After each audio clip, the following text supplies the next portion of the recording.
Diapositiba bat edo aurkezpen bat behin eginda, ikusiko dugu nola aplikatu transizioak bai diapositiba bakoitzari, bai batean daukagun elementu desberdinei.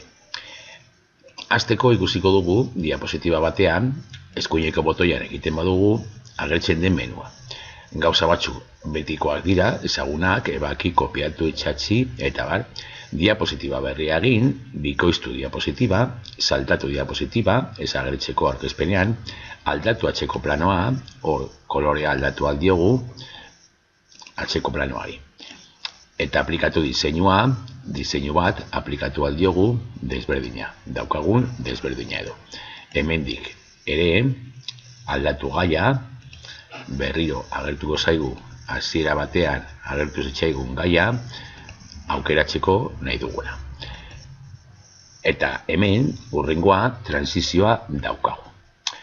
Hasteko egingo duguna izango da bikoiztu diapositiba hau, baditugu bi diapositiba, bigarrenean zehozer aldatuko dugu biak desberdintzeko, hasteko kenduko diogu agertzen den testua, eta kenduko ditugu bi irudiak adibidez, biak desberdintzeko. Kokatzen bagara lehenengoan, eta eskuineko botoiarekin transizioa egiten badugu, eskuinean agertuko zaigu transizio menua. Hemen orain ez dauka inolako transiziorik, agertzen da bat ere ez.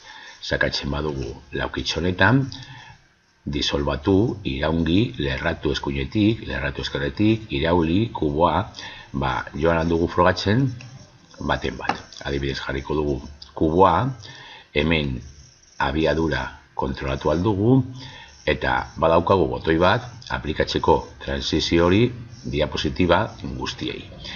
Nahi badugu, banan-banan egin aldugu diapositiba bakoitzari eman transizio bat, baina baita ere aplikatu guztiei bat. Aplikatuko ditugu desberdinak, hemen utziko dugu kuboa, eta honi jarriko diogu beste desberdin bat. Bat ere ez jarriko diogu disolbatu.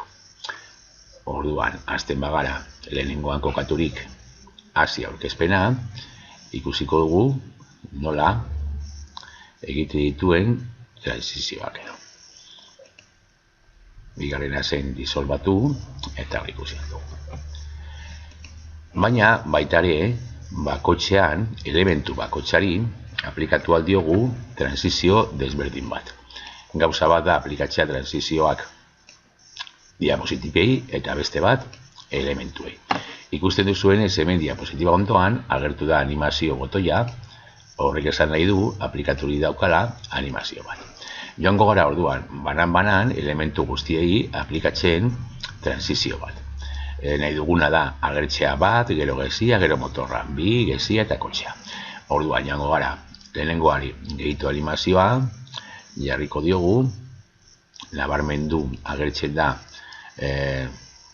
hasieran, baina agertu, desagertu, kontu desagertu da joateko, agertu, desagertu, iraunketa bat. Jarriko diogu agertu, eta noiz egingo duen klik egitean edo aurrekoaren ostean, aurrekoa agertu bezain lastera automatikoki gero urrengoa agertu, nahi baduzue, banan-banan joan ateratzen automatikoki, hori aukeratuko dugu.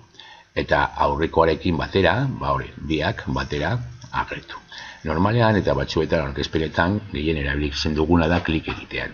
Guk egin nahi dugu klik eta beste informazio bat agertu normalean. Beti utziko dugu orduan, horrela, klik egitean. Joango gara beste guztiekin berdin egiten, gehitu animazioa,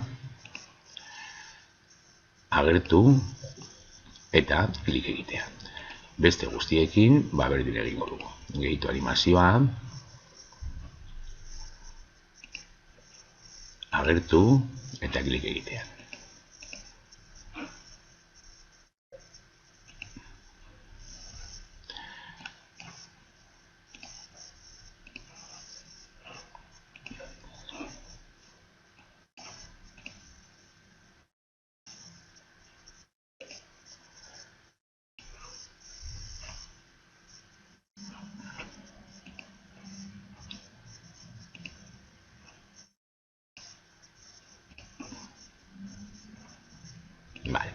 Ikusten duzuenez, hemen joan da egiten zerrenda bat.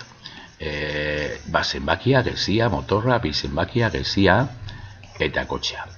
Orain, probatuko dugu animazioa.